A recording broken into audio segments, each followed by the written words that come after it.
Hi guys, welcome back to another video from Tech It Simple. In today's video, I'm going to show you how you can log into your Bromley Council tax account.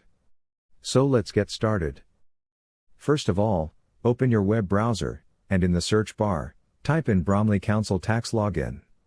It will take you to this interface where you can see many websites. Click on the second one, My Bromley Account. It will take you to the official website of Bromley.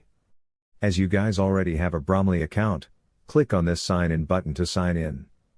It will take you to this Sign In portal. Over here, it asks for your username. Enter the username within the username section like this, and in the password section, enter your password.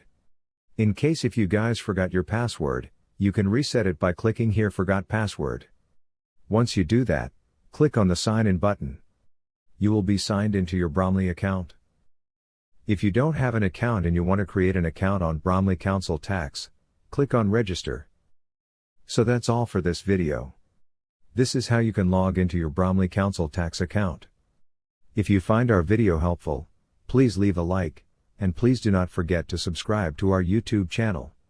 Also, hit the bell icon for the latest videos and drop a comment for reviews and more content like this. I will see you guys again in our next video. Thank you for watching.